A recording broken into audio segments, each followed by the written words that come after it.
Okay student, हम लोग आज शुरू करते हैं नोमेनक्लेचर ऑफ ऑर्गेनिक कंपाउंड। इसका दो मेथड है, एक है कॉमन नेम और एक है आईयूपीएसी नेम। कॉमन नेम का कोई सर्टेन मेथड नहीं रहता है, वो प्लेस टू प्लेस वेरी करता है।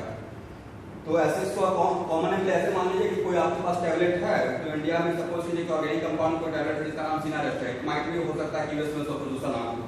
देखो प्लेस टू प्लेस वो ओरिजिन के अकॉर्डिंग कुछ वेरी कर सकता है। लेकिन आईयूपीएसी नेम का मतलब वो इंटरनेशनल नेम और इसका all over the globe, all over the world same में रहेगा। दैट्स व्हाई हम लोग वो इंटरनेशनल, इसको हम लोग इंटरनेशनल नेम बोलेंगे और इसका एक सर्टेन मेथड रहेगा और हर जगह पे, चाहे वो इंडिया हो, यूएस हो, कहीं भी हो, उसका सर्टेन मेथड से ही उसका नेमिंग करेंगे। दैट्स व्हाई इसको हम बोलते हैं मेथोडोलॉजिकल। इसको आप लोग ऐसे भी समझ सकते हैं कि मान लीजिए कि मेरा सर्टिफिकेट पे नाम है राकेश कुमार, तो मैट्रिक बोर्ड का हुआ या आईआईटी का बीटेक का हुआ या जो भी मेरा सर्टिफिकेट है या पैन कार्ड का हुआ, तो उसमें हर जगह पे पासपोर्ट भी बनेगा तो मिस्टर राकेश कुमार नहीं बनेगा। लेकिन एक माइंड भी हो सकता है कि बहुत प्यार है मेरे दादाजी को, तो प्यार से चिंटू पिट्टू बोल दिए, और आसाम में आ गया आईआईटी गुवाहाटी में तो लोग इतना प्यारा है तो लोग बिहारी बोल दिए।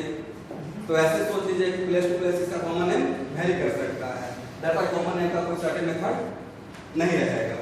तो हम लोग दो मेथड से इसको हम लोग देखेंगे। अब हम लोग आते हैं कि हम लोग को सबसे पहले नोमेनक्लेचर सीखना है हाइड्रोकार्बन। तो सबसे पहले आपको समझना पड़ेगा कि हाइड्रोकार्बन का मतलब क्या होता है।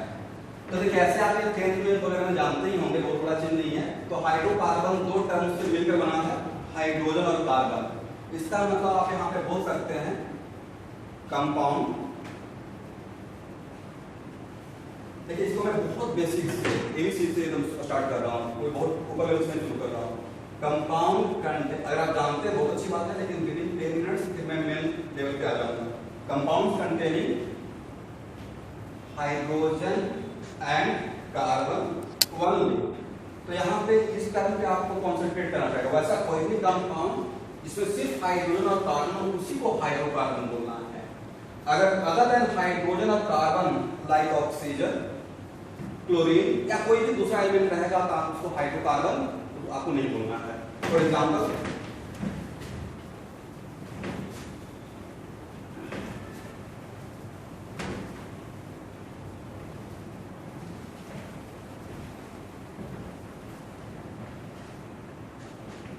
के लिए आप देखिए, सपोज कीजिए कि CH3 CH2 CH3 CH2 double bond CH2 CH triple bond CH।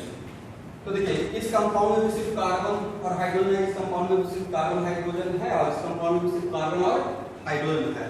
तो ये भी हाइड्रोकार्बन हुआ, ये भी हाइड्रोकार्बन हुआ, ये भी हाइड्रोकार्बन हुआ। तो बट ये आप तो जानते हैं ये क्या है, अल्केन है, ये अल्कीन है, ये अल्काइन है। इसका मतलब ये है कि अल्केन, अल्कीन, अल्काइन। और आप एनसीईआरटी में देखे भी होंगे, एक चैप्टर का नाम है हाइड्रोकार्बन। तो हाइड्रोकार्बन के अंदर एनसीईआरटी में लिखेगा कि अल्केन, अल्कीन, अल्काइन इस टाइप किया जाता है। इसका मतलब है कि ऑर्गेनिक केमिस्ट्री में alkane, alkene, alkyne these are the example of hydrocarbon.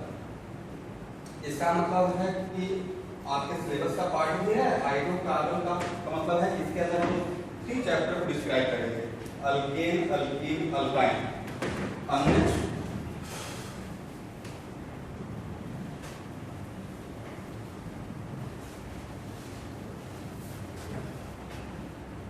Suppose कीजिए कि एक एग्जांपल लेते हैं, CH3 CH OH CH3। देखिए जो भी मैं लिख रहा हूँ उसको मैं बोल भी रहा हूँ। दैट्स व्हाई कि आपको समझ में आएगा तो वहाँ पे थोड़ा सा डायग्राम पता भी रहेगा। ऐसे स्टूडेंट्स से रिक्वेस्ट है कि आप इससे मोबाइल पे ना देखकर अगर लैपटॉप और डेस्कटॉप का यूज करते हैं तो उसमें बड़ा नजर आएगा और आपको ज़्यादा विजुअलाइज होगा। मैं सारे बैच में ये बार-बार वीडियो में बोलते रहता हूँ। दैट्स व्हाई आप लैपटॉप का मैक्सिमम यूज कीजिए, आपके लिए बेटर रहेगा।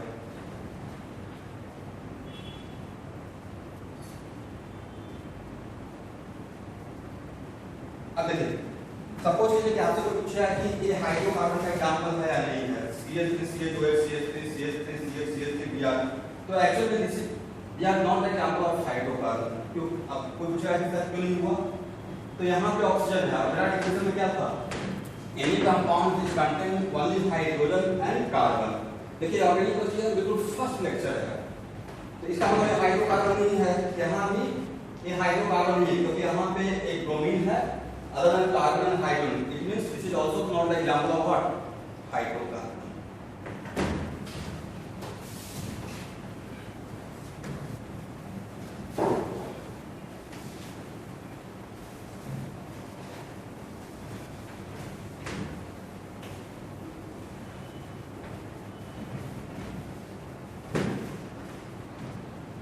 अब यहाँ पे एक और चीज देखिए कि ऑर्गेनिक कंपाउंड स्पेशली हाइड्रोकार्बन का एक और रिप्रेजेंटेशन का तरीका होता है कार्बन को रिप्रेजेंट करने के लिए।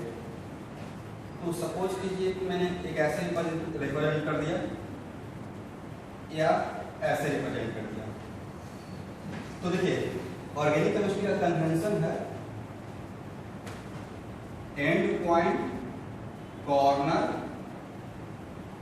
And intersection point. तो देखिए इस एग्जांपल में अगर आपसे कोई पूछा है कितना कार्बन है, तो 1 2 3 4, इसमें आपसे पूछेगा हाउ मेनी कार्बन आप पढ़े, तो ए मेरा हुआ एंड पॉइंट और ए हुआ मेरा इंटरसेक्शन पॉइंट। इसका मतलब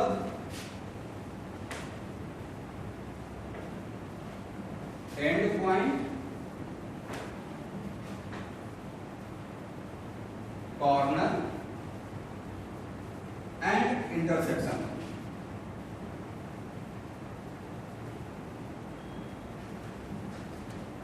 These are represent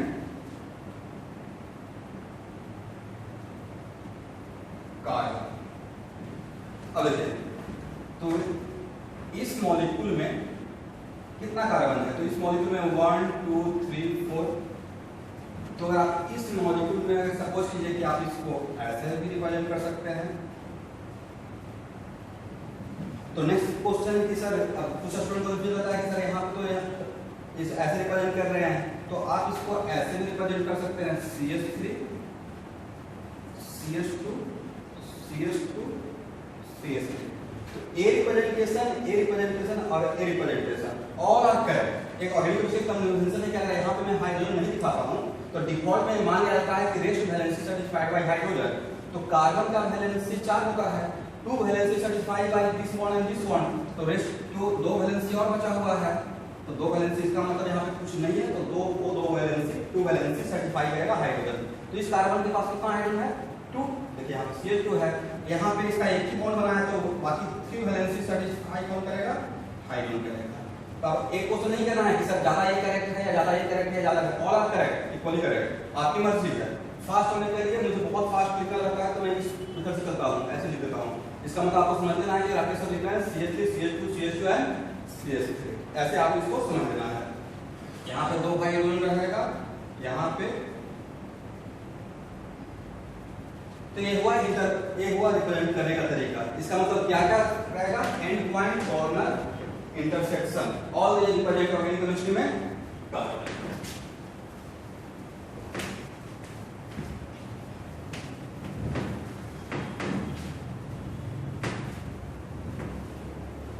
अब हम लोग आते हैं नोमेनक्लेचर ऑफ अल्केन।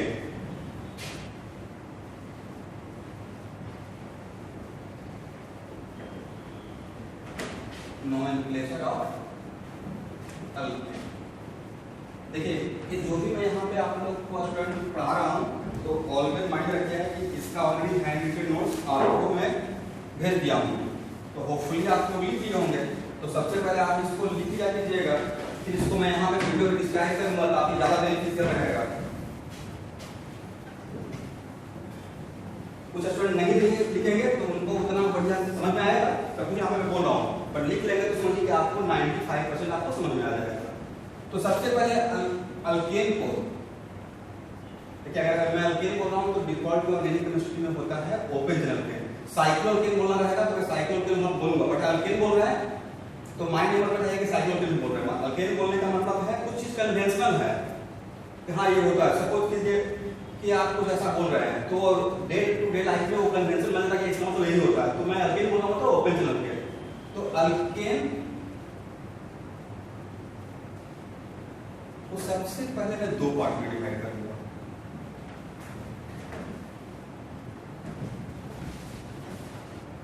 एक अनब्रांच अल्केन और एक होगा ब्रांच अल्केन।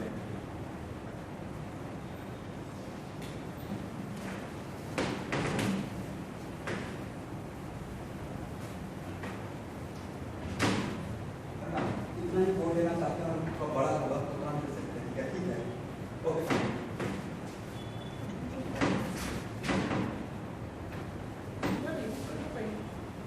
नहीं, हम लोग कोशिश करेंगे कि जितना ज्यादा हो सके बड़ा बड़ा लिखते हैं। 1 2 3 4 5 6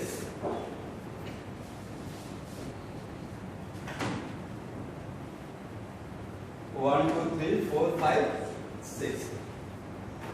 तो चलिए आप लोग बताइए कि इसमें से कौन सा ब्रांच है, कौन सा अनब्रांच है।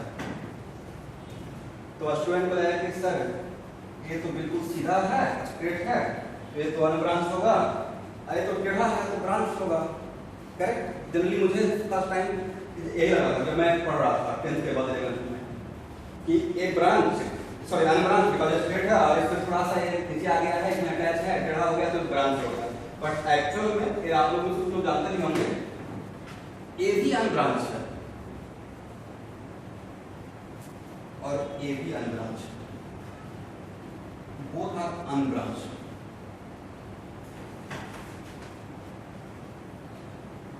both are unbranched। तो कौन सा अल्केन ब्रांच है, कौन सा अल्केन अनब्रांच है, उसके लिए आपको एक टर्म सीखना है,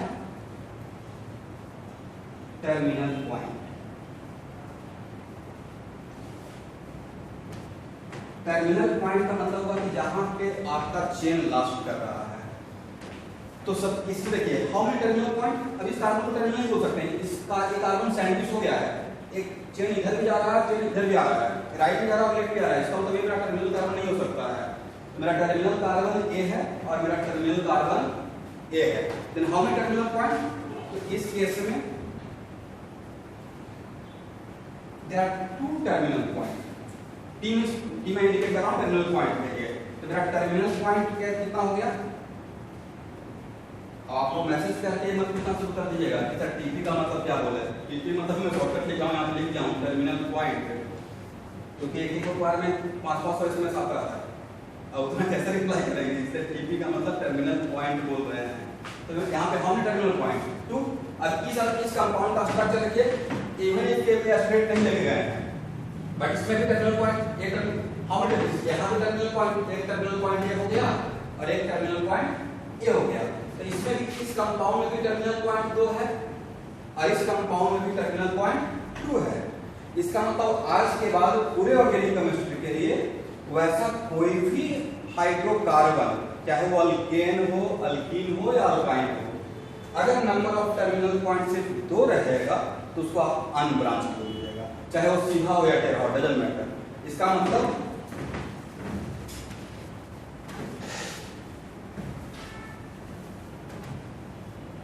इफ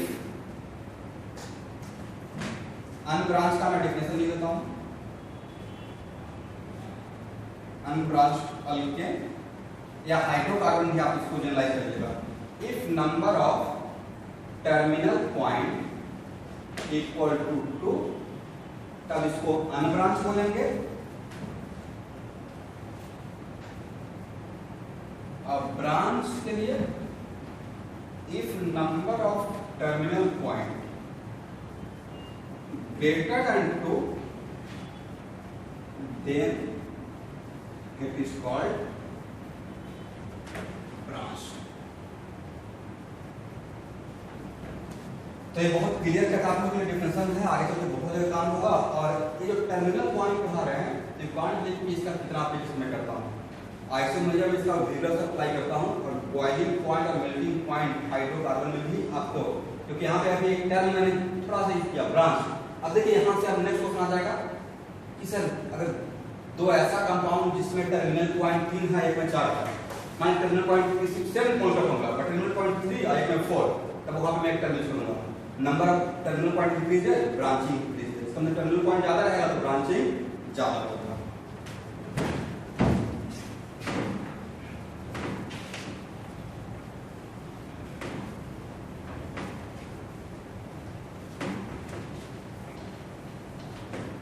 फॉर एग्जाम्पल क्या लिखते हैं यहाँ पे, एक एग्जाम्पल लेते हैं, यहाँ भी 5 कार्बन है, यहाँ भी 5 कार्बन है और यहाँ भी 5 कार्बन है। सबका फार्मूला सेम है, इन सबका फार्मूला है C5H12 और अल्केन, बट यहाँ पे इसमें टर्मिनल पॉइंट दो है, इसमें टर्मिनल पॉइंट देख लीजिए कितना है, एक ये है यहाँ पे चेंज हो रहा है, एक ए टर्मिनल पॉइंट है और एक ए टर्मिनल पॉइंट है।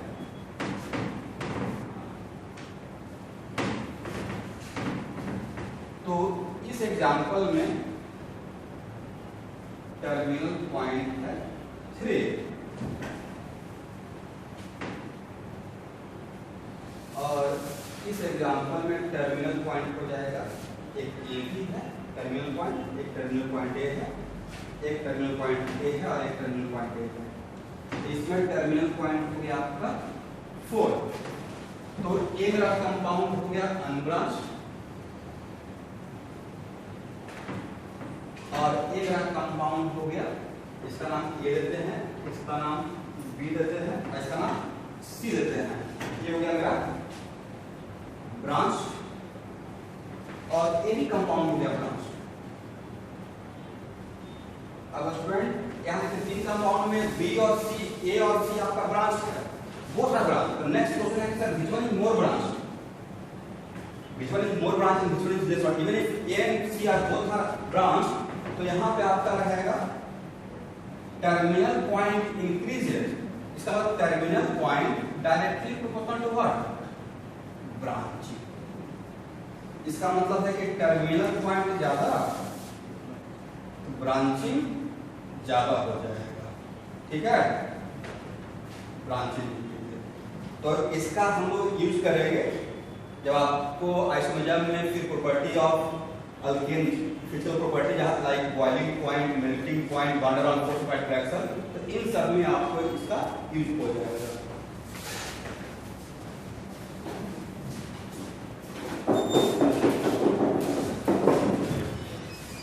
चलिए नेक्स्ट हम लोग आते हैं, और आप में से कुछ स्टूडेंट का रहेगा कि कुछ एग्जांपल वो लोग देखेंगे।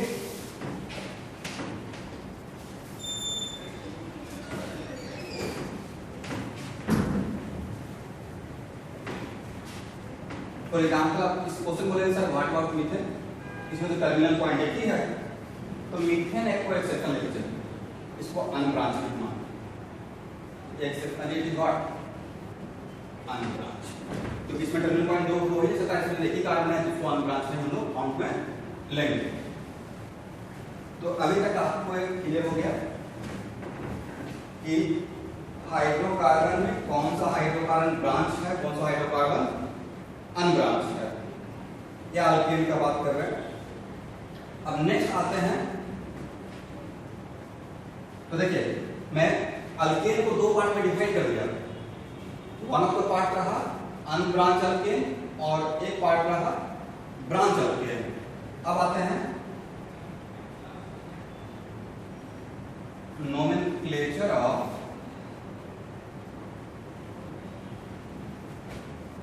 Unbranch alkane.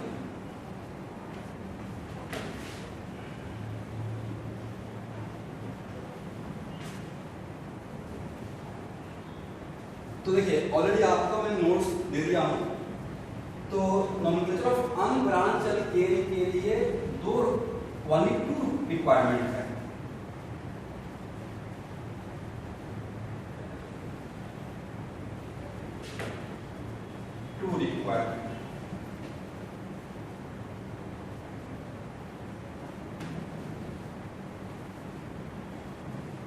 पहला रिक्वायरमेंट है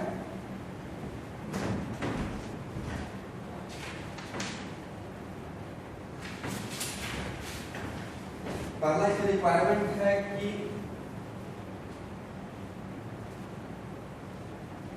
name should reflect it is alkane. मतलब नाम से पता चलना चाहिए कि अल्केन है, तो उसके लिए हम लोग यूज करते हैं for this purpose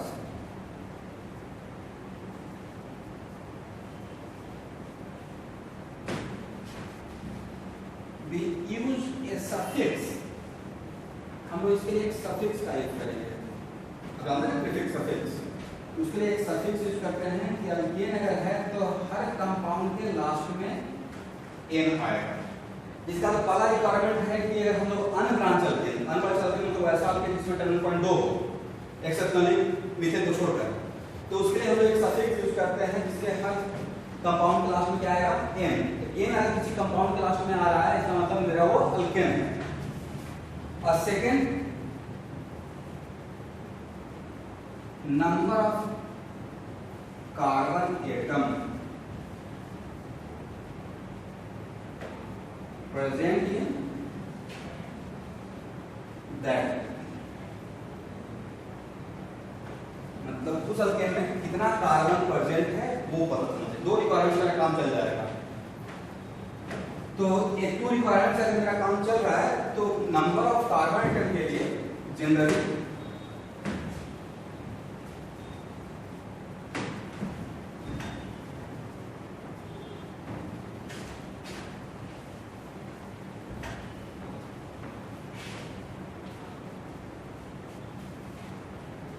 number of carbon atom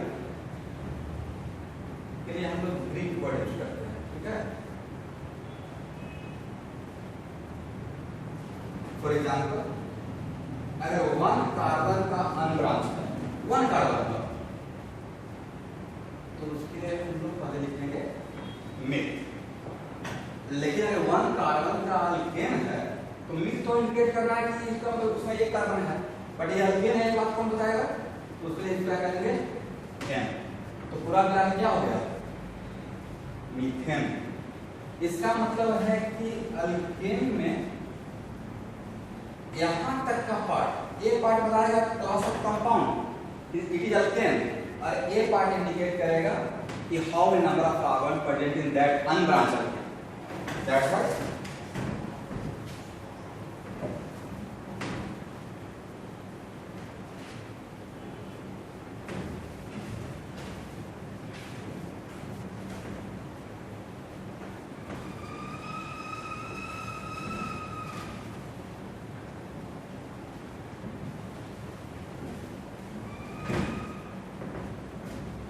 चलिए अब यहाँ पे देखते हैं।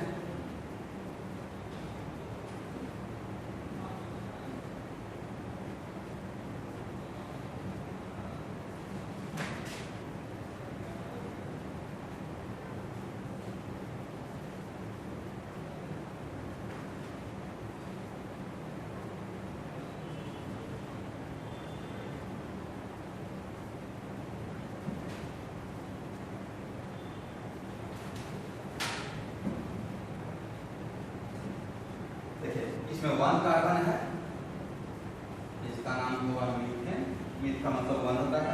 इसमें 2 कार्बन है, इसका नाम रहेगा इथेन।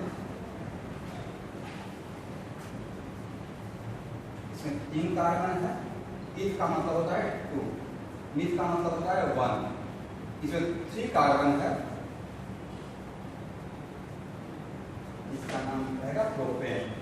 तो प्रोप का मतलब होता है 3 ग्रीक वर्ड में, और इसमें 4 कार्बन है जिसका नाम रहेगा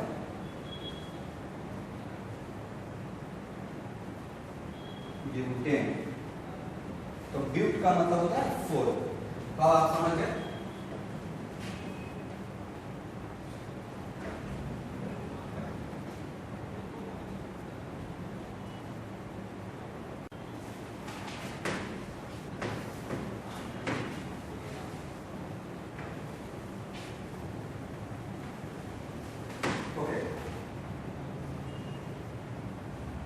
1 2 3 4 5, इसका नाम हो जाएगा पेंटेन।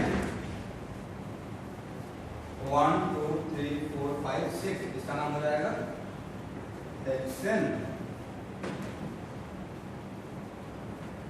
1 2 3 4 5 6 7, इसका नाम हो जाएगा हेप्टेन।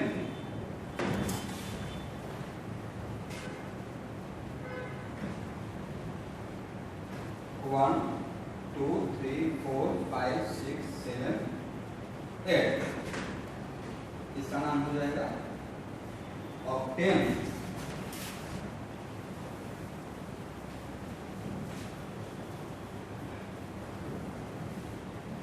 अब चलिए अगर आपसे कोई पूछेगा 9 कार्बन का स्ट्रेट मतलब अनब्रांच, जिसको हम बोलते हैं नोमेन। कोई अगर 10 कार्बन का स्ट्रेट अल्केन का नाम पूछेगा, इसको स्ट्रेट अनब्रांच, ब्रांच नहीं, इसको बोलेंगे डीकेन।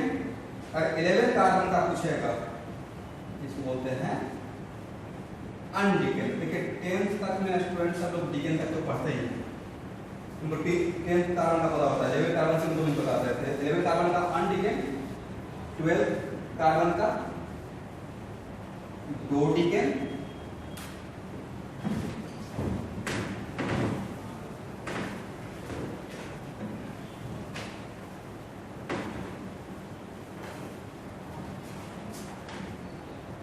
13 कार्बन का रहेगा, इसको बोलेंगे ट्राइडीकेन।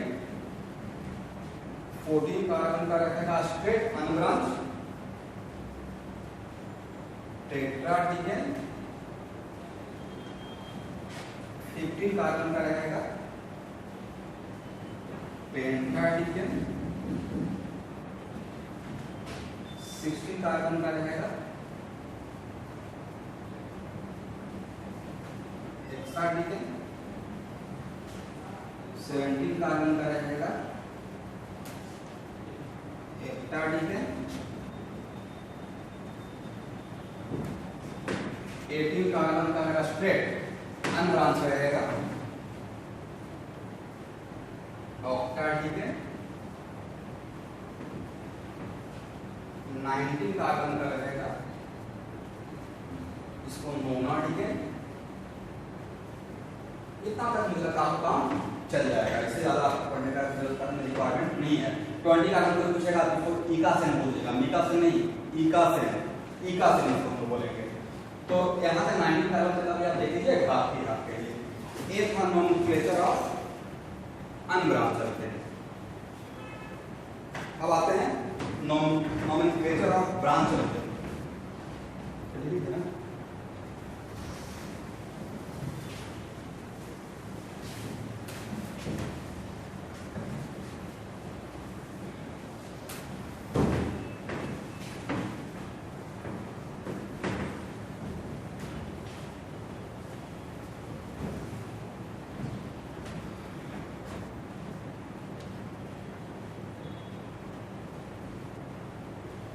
Nomenclature of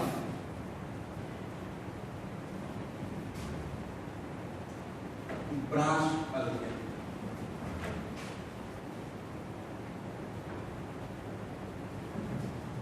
तो देखिए जैसे ही हम लोग नोमेनक्लेचर ऑफ ब्रांच अल्केन का बात कर रहे हैं, तो जस्ट आपको पढ़ाए थे कि हाउ कैन वी आइडेंटिफाई, कैसे हम लोग इसको कैटेगराइज करेंगे, व्हिच अल्केन आर ब्रांच और व्हिच अल्केन आर अनब्रांच।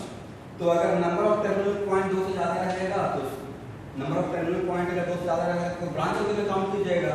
तो अन और नंबर ऑफ टर्मिनल पॉइंट अगर 2 ही रहेगा मीथेन को छोड़कर तो उसको अनब्रांच में करेगा। अनब्रांच का तो सिंपल सा नाम है, methane, ethane, propane, butane, pentane, hexane, heptane, octane, nonane, decane, undecane, dodecane, tridecane, tetradecane, pentadecane, hexadecane, heptadecane, octadecane, nonadecane and 20 carbon का रहेगा तो इकासेन। तो वो चीज ऑलरेडी हो चुका है। अब हम लोग नोमेनक्लेचर ऑफ ब्रांच अल्केन करते हैं, तो उसमें देखिए यहाँ पे कुछ सर्टेन में रूल्स डिस्क्राइब करने जा रहा हूँ, और यहाँ जो भी स्टूडेंट को यहाँ पे केयरफुली समझना पड़ेगा कि यहाँ पे जो भी मैं रूल बताऊंगा उसका 80% रूल दूसरे कंपाउंड में भी यूज हो जाएगा।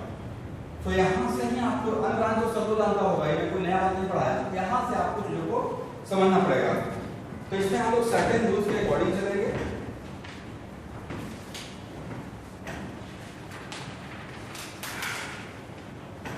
अब देखिए इसमें फर्स्ट रूल है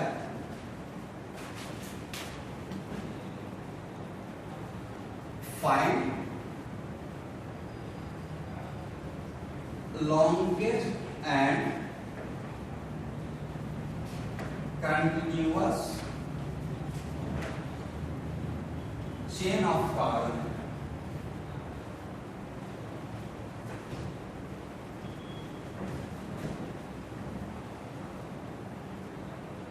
this will be your parent chain।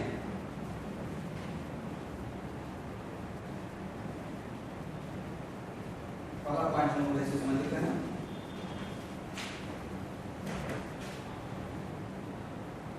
And name of parent chain is called, इसी को हम बोलते हैं बेस नेम। इसका मतलब है कि पहले फर्स्ट पॉइंट को आप लोग बढ़िया से समझ लीजिए। ब्रांच चेन में सबसे पहला काम क्या करना है कि आपको सबसे longest continuous chain find out करना है। तो नेक्स्ट क्वेश्चन है कि sir longest continuous chain find out करने के लिए हम लोग नंबरिंग शुरू कहां से करेंगे? तो numbering always terminal point two terminal point तक जाना है। नंबरिंग काउंट करेंगे कहां से कहां जाना है? Terminal point two terminal point. Suppose कीजिए कि आपके पास 3 टर्मिनल पॉइंट है, तो हर 2 टर्मिनल के बीच में आपको चेक करना है, और उसमें से जो सबसे बड़ा चेन रहेगा वही आपका हो जाएगा पेरेंट चेन। और पेरेंट चेन का जो नाम रहेगा, पेरेंट चेन के नाम जैसे सपोज ये कभी भी मैं बोल रहा हूँ कि देखिए इसका बेस, अगर सपोज ये कोई ब्रांच चेन है और मैं आपसे पूछा कि बेस नेम क्या होगा, तो स्टूडेंट लोग कंफ्यूज करते हैं कि what meaning of base name. तो बेस नेम एक्चुअली जैसे ही मैं पूछूंगा इसका मतलब है कि मैं उस पेरेंट चेन का नाम पूछ रहा हूँ। तो नेक्स्ट क्वेश्चन है कि बेस नेम लिखेंगे कैसे? सबसे पहले आप इसको समझ लीजिए। तो बेस नेम किसको बोलते हैं? तो बेस नेम होता किसका है? बेस नेम होता है पेरेंट चेन का। तो सपोज कीजिए कि कोई कंपाउंड है और उसका सबसे लॉन्गेस्ट कार्बन, सबसे लॉन्गेस्ट चेन में 6 कार्बन है, तो उसका बेस नेम के लिए आप ये सोचिए कि अगर वो 6 कार्बन का अनब्रांच अल्केन होता तो उसका नाम, उस अनब्रांच अल्केन का नाम क्या होता? तो उस अनब्रांच अल्केन का नाम हेक्सेन होता। तो एक्चुअली पेरेंट चेन का वही नाम रहेगा जो उतना कार्बन का अनब्रांच अल्केन अगर होता तो उसका जो नाम होता। तो सपोज कीजिए कि एक एग्जांपल से इसको समझने की कोशिश करते हैं। मान लेते हैं कि मेरे पास एक एग्जांपल है,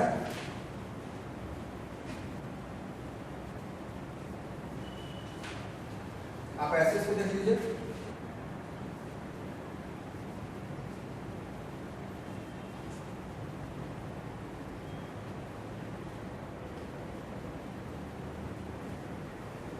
अब देखिए मैं आपके सामने इसको थोड़ा विजुअलाइज कर लीजिएगा। आपके सामने एक कंपाउंड लिया, तो इस कंपाउंड में हाउ मेनी टर्मिनल पॉइंट? एक टर्मिनल पॉइंट तो ये है, एक टर्मिनल पॉइंट मेरा ये है, एक टर्मिनल पॉइंट ये है।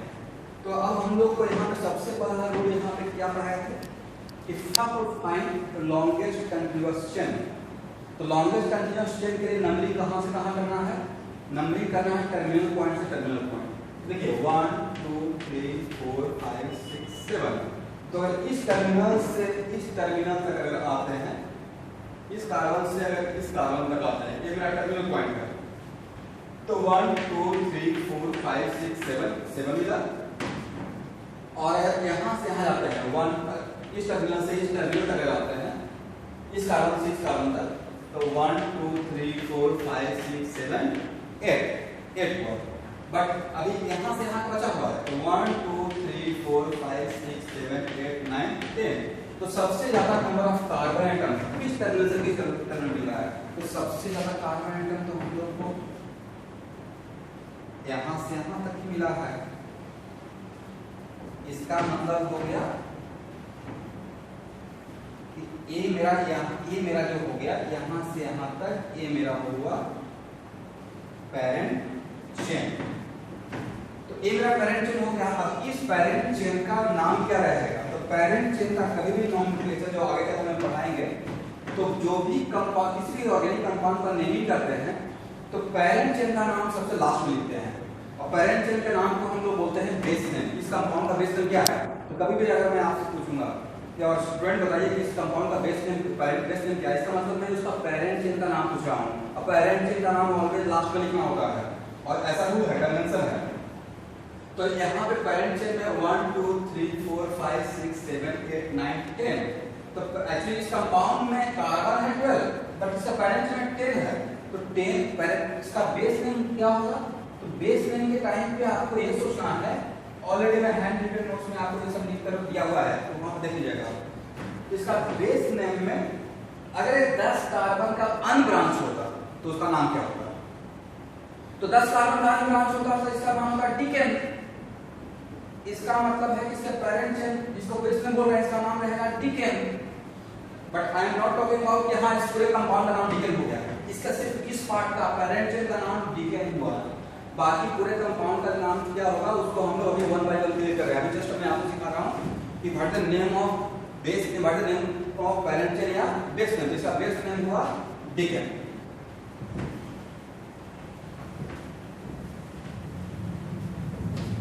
इसका मतलब है कि ब्रांच चेन में सबसे पहले क्या करना है? First one you have to find out parent chain, और पेरेंट चेन क्या होगा? Longest continuous chain is called parent chain.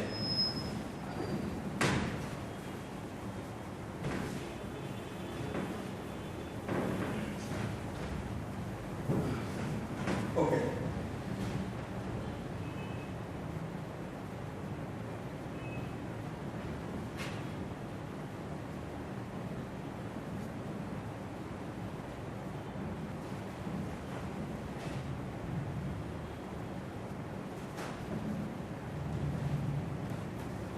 अब देखिए, तो हम लोग का पेरेंट चेन एक था,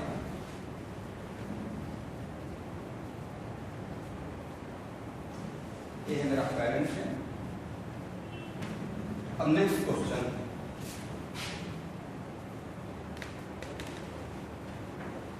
कोई भी group which is attached with parent chain उसको हम लोग बोलते हैं सबस्टिट्यूएंट। इसका मतलब है any group attached with parent chain are called substituent. इसका मतलब है कि कोई भी ग्रुप, देखिए इसका मतलब है कि मेरा क्या हो गया? सबस्टिट्यूएंट। सबस्टिट्यूएंट क्यों बोल रहे हैं? ये इसका एक्चुअली तो यहाँ पर डिफिनेशन क्या है कि कोई भी group, any group which is attached with parent chain are called what? Substituent. इसका मतलब पेरेंट चेन से डायरेक्टली जो भी अटैच रहेगा उसको हम लोग क्या बोलेंगे? आपका सबस्टिट्यूएंट बोलेंगे।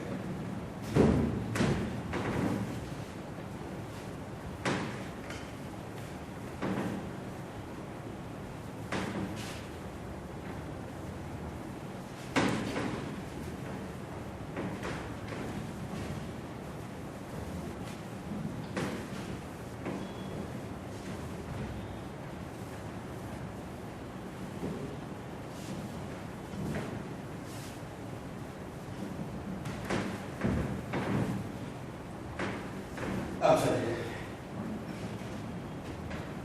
अब यहाँ पे सपोज कीजिए कि यू डिसाइड, मतलब already to identify the parent chain.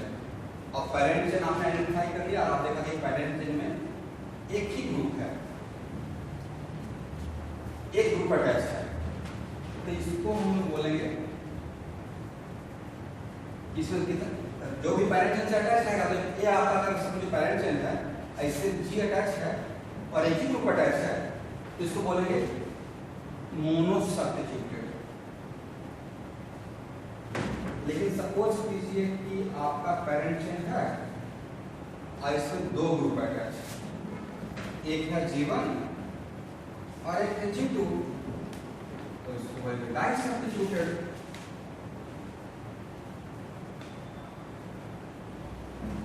और पैरेंट चेन है इससे अगर तीन ग्रुप अटैच है, like G1, G2 and G3, इसको बोलेंगे ट्राइसब्स्टिट्यूटेड।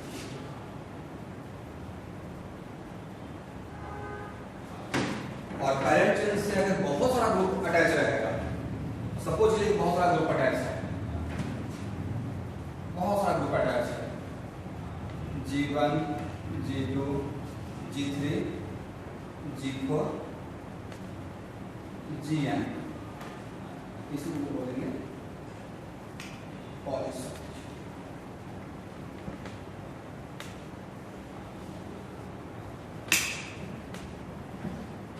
तो आज आप लोग को ये समझ में आया कि हम लोग ब्रांच एल्केन के लिए सबसे पहला पॉइंट क्या है कि फाइंड लॉन्गेस्ट कंटीन्यूअस, वो मेरा फाइंड लॉन्गेस्ट कंटीन्यूअस चेन, वो मेरा रहेगा पैरेंट चेन। पैरेंट चेन से जो भी ग्रुप अटैच रहेगा उसको बोलेंगे सब्स्टिट्यूएंट। अगर only one group parent chain से अटैच रहेगा, directly only one group attach रहेगा तो मोनोसब्स्टिट्यूटेड बोलेंगे। अगर दो अटैच रहेगा तो डाइसब्स्टिट्यूटेड बोलेंगे, तीन रहेगा तो ट्राइसब्स्टिट्यूटेड पैरेंट चेन बोलेंगे, चार रहेगा तो टेट्रा बोलेंगे, बहुत सारा रहेगा तो पॉलीसब्स्टिट्यूटेड बोलेंगे। तो नेक्स्ट क्वेश्चन है कि सर ये सब आप कितना समझ रहे हो, उससे क्या मतलब है, ये सब आप दिखाई क्यों कर रहे हैं। मेरा क्वेश्चन रहेगा कि आगे की क्लास में जब नोमेनक्लेचर आप पढ़ाना शुरू करेंगे तो पहले मैं लेके चलूंगा मोनोसब्स्टिट्यूटेड पैरेंट चेन, फिर हम लोग लेके चलेंगे डाई और पॉलीसब्स्टिट्यूटेड, और उसके लिए अलग अलग तरीके से आपको रूल्स बताते रहेंगे। तो ओके स्टूडेंट, आज का क्लास को यहाँ पे फाइंड आउट करते हैं। नेक्स्ट लेक्चर में हम लोग शुरू करते हैं नेक्स्ट जो आप लोग फर्स्ट जो पढ़ाए वहाँ के बाद में डिस्क्राइब करूँगा। Okay, thank you.